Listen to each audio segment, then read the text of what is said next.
Olá pessoal, bem-vindos ao canal Floricultura.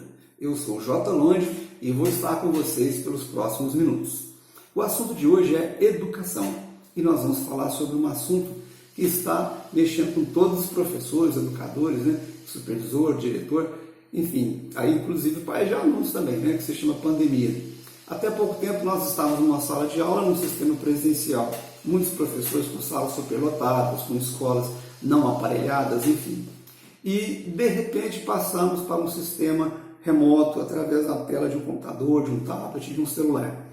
E isso gerou o quê? Um grande desafio para os pais dos alunos que tiveram que ficar com eles em casa, auxiliando na sua educação, para os professores que muitas vezes não tinham o aporte tecnológico ou não sabiam lidar com a mídia, nós tivemos que nos adaptar, e a vida é assim, ou você se adapta ou você morre.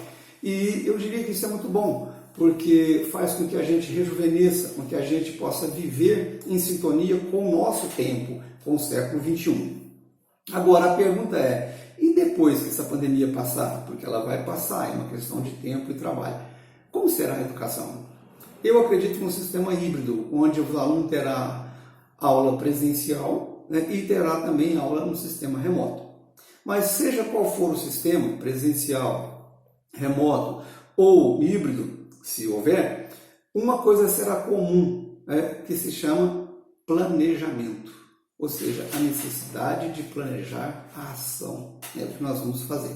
E esse é o assunto de hoje. Nós vamos seguir, obviamente, essa série, Pedagnose, que foi lançada em 2019, e esse é o volume 1, que se chama Planejamento Escolar. Como vocês podem ver, tem um ser pré-histórico aí, fazendo fogo com as mãos e imaginando toda a tecnologia que ele vai desenvolver ao longo da sua trajetória histórica. Primeiro, deixa eu falar um pouquinho como que esse livro aqui surgiu, como foi que ele nasceu. Ele nasceu de uma angústia. Eu estava trabalhando como professor em uma escola pública, de periferia, e eu estava infeliz com o resultado que eu estava tendo, infeliz com o processo educacional, estava angustiado com tudo. E comecei a buscar soluções. Eu preciso fazer alguma coisa, eu preciso encontrar uma saída para essa angústia, por esse marasmo, essa falta de resultados que eu estou vivendo aqui, porque eu não estava satisfeito. Eu busquei o aporte, o apoio da equipe pedagógica na escola que eu trabalhava, eles não conseguiram me ajudar de forma efetiva. Aí eu procurei os centros produtores de conhecimento que eu conhecia, que são as universidades. Algumas universidades aqui perto, onde eu moro, e faculdades e professores, e perguntei, olha, o que eu faço? Como que eu resolvo o problema? Depois eu descobri que outros professores também estavam na mesma situação que eu.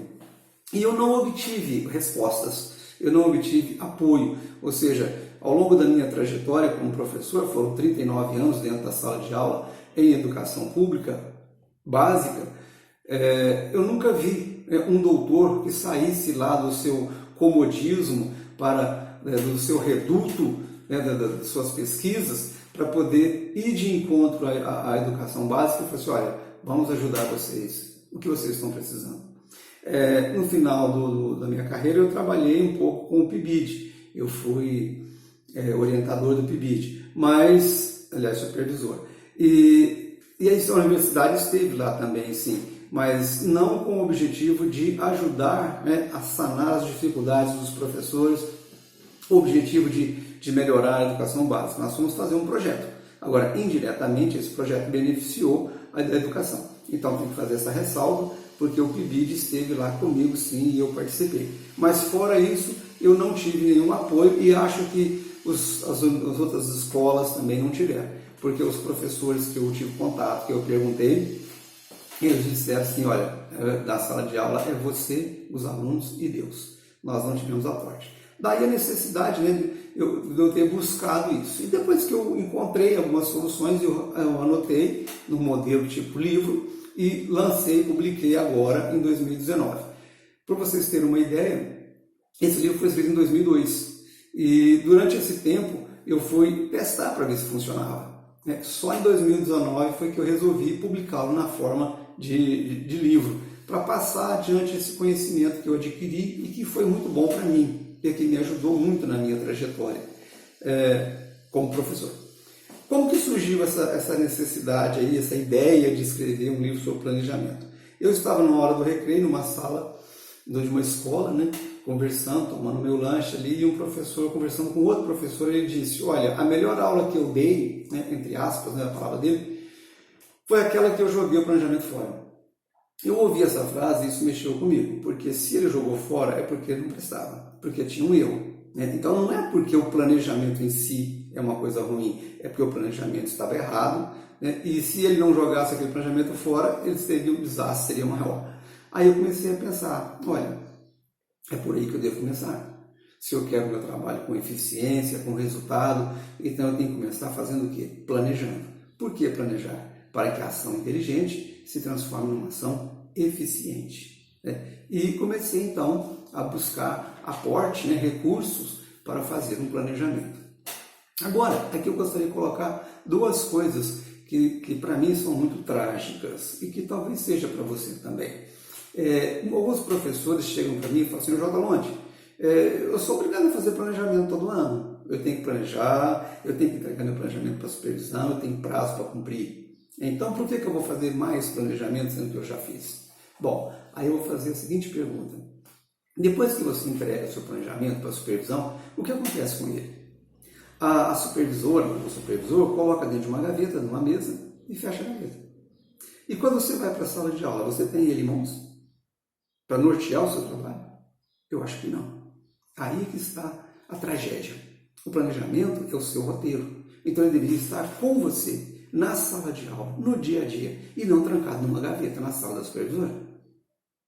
Eu vi professores de educação física que vão para a sua sala de aula, né, que é a quadra de esportes, e chega lá e não sabe o que fazer. Né? E eu falo para você o seguinte, se você chegar na porta da escola, pisar na porta da escola, seja diretor, supervisor, orientador ou professor, se você não sabe o que você foi fazer lá, por favor, volte para casa. Porque se você sair, for fazer um trabalho sem planejamento, vai ser desastre. Então é melhor você perder o dia de serviço, fazer um planejamento para o dia seguinte e chegar lá e ser eficiente. Porque aí o prazo, o tempo vai ser compensado. Mas não vamos chegar nessa radicalidade toda, não precisa disso. A segunda tragédia que eu quero colocar para vocês é o seguinte, todo ano o professor é obrigado a fazer um planejamento e entregar para a equipe de supervisão. Agora, você já viu na escola que você trabalha algum supervisor fazer um planejamento e apresentar para os professores? Apresentar para a comunidade? Na escola que você trabalha, os supervisores fazem isso? E eu estou falando de educação básica e escola pública, que é onde eu atuei por 39 anos. Agora, se não fazem, que é a regra geral, porque eu nunca vi um supervisor fazer isso, tem a pergunta trágica. Um profissional que não planeja o próprio trabalho, ele vai respeitar o seu planejamento? A resposta é não. Não vai. E o argumento, muitas vezes, é que o planejamento é flexível. Agora, flexibilidade é diferente de bagunça. O planejamento tem que ser flexível, mas ele não pode ser bagunçado. Tá bom? Então, o planejamento que vocês vão fazer, que eu vou sugerir para vocês a partir de agora, é um planejamento para você guardar com você. Não é para você entregar para a supervisão. Se você for supervisor, não é para entregar para o diretor. E se você for para o diretor, esconda, não mostre para o diretor. Não tem como, né? Mas o planejamento que você vai fazer é para nortear o seu trabalho. Ele é seu, deve acompanhá-lo na sala de aula, onde você for trabalhar. Você tem que estar com ele em mãos para poder seguir. É um caminho. Né? E eu dividi esse planejamento em 3 segmentos. O primeiro se chama planejamento didático ou operacional. É aquele que o professor vai fazer. Ou seja, aquele que ele vai operar, que ele vai colocar em prática. O segundo é o planejamento pedagógico ou estratégico. É o caminho por onde o professor vai seguir. Qual o caminho, qual a estratégia que eu vou seguir como professor lá na sala de aula. Então, o supervisor, o orientador, tem que traçar o caminho, tem que traçar as estratégias. E o terceiro é o planejamento administrativo, que é o de liderança. O diretor de uma escola não é um chefe, ele é um líder.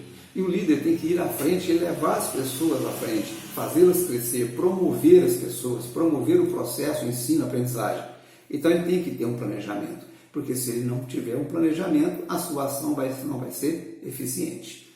Então nesses 3 planejamentos, seja o pedagógico, seja o administrativo, seja o didático, nós vamos ter algumas etapas, né, algumas escalas que nós vamos seguir aí agora passo a passo. Então vamos lá. Primeiro, o diagnóstico. O que é diagnóstico? Eu preciso conhecer a comunidade que eu estou trabalhando.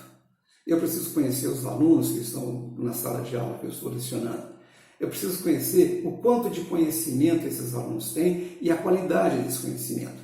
Como que eles lidam com a língua portuguesa, como que eles lidam, por exemplo, com os números, qual que é a noção que eles têm de ciência, de arte, né, de história. Eu tenho que conhecer o público-alvo, ou seja, conhecer o ponto A, que é o ponto de partida. Agora, através de um sistema remoto, isso é dificílimo, eu diria até quase que impossível. Como é que eu vou conhecer um aluno remotamente? Eu não sei trabalhar ainda com o sistema remoto nesse sentido.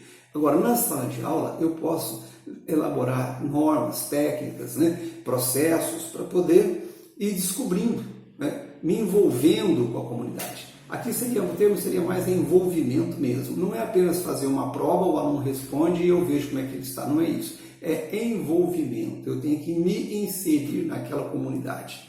Isso, fazer parte dela. O segundo ponto é o resultado. O que eu quero para aquela turma? Aonde eu quero chegar? Se eu vou sair do ponto A, eu tenho que parar em algum lugar, num ponto B, por exemplo. Qual seria esse ponto B? Ao final da aula, ao final do processo, eu quero que o aluno seja de que forma, de que maneira, onde eu vou levar esse aluno. Eu tenho que definir esse ponto B, que é o objetivo da educação. A educação, qual que é o objetivo da sua aula, qual que é o objetivo da sua escola, enfim. O terceiro são as metas, etapas, são degraus. Eu não vou mirar o objetivo de uma vez só e atingi-lo, porque às vezes ele está muito distante. Então eu preciso seguir passo a passo. Qual que é a primeira meta? O que eu tenho que cumprir? O que eu tenho que fazer primeiro? Depois, a segunda meta, a terceira. Então eu tenho que estabelecer metas. Feito isso, depois que eu tiver um diagnóstico, depois que eu tiver um resultado, depois que eu tiver metas, eu preciso eleger o quê? As prioridades. O que é mais importante? O que eu tenho que fazer primeiro? São os pré-requisitos. O que eu tenho que ensinar antes?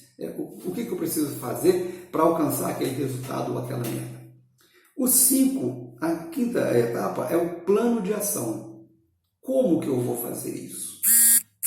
O que eu vou fazer para atingir isso aí? O plano de ação eu dividi em duas partes. Uma delas é a aptitude, que significa que vem de aptidão, é estar apto para fazer, para cumprir a minha tarefa. O seu curso de licenciatura, de especialização, ele promoveu você a aptidão, ele te tornou apto para ser um professor, apto para ser um supervisor, é isso? Então é aquele passo a passo, faça isso, faça assim, siga essa norma, haja dessa maneira, enfim. O segundo é a atitude, é como você se posiciona frente àquilo que você está fazendo. Você acredita no que faz? De verdade? Você acredita mesmo? Ou você entra na sala de aula de qualquer jeito, como se estivesse ali só cumprindo o seu horário? Se você tem uma convicção, o seu olho brilha, a sua pele brilha, e o aluno percebe isso, e o aluno aprende. A diferença da tecnologia em si e o professor e o ser humano é justamente esse relacionamento. Miguel de Cervantes, lá no livro Dom Quixote, ele já disse isso. Ele falou, por mais que construam máquinas e armações engenhosas, não sobrepujará a alma humana. Por que disso? Porque o ser humano ele tem uma coisa chamada convicção, ele tem atitude. E é essa atitude que você tem em frente ao conteúdo que você leciona é que vai convencer o aluno e fazê-lo se esforçar para atingir as metas que você propôs. Ou, em outras palavras, para ser como você. Ele vai te imitar. Nós aprendemos pela imitação. É claro que depois a gente vai transcender, mas nesse primeiro momento, o que o aluno vai fazer? Ele vai imitar o professor, ele quer ser igual, ele quer copiar. E ninguém vai copiar um professor apático, um professor que não acredita, que não tem convicção. Da mesma forma, um diretor assim não vai liderar ninguém, e muito menos um supervisor vai conseguir supervisionar, se ele chegar na sala de aula ou na escola olhando para o próprio sapato. Então, no plano de ação, é preciso que você trabalhe também a sua atitude.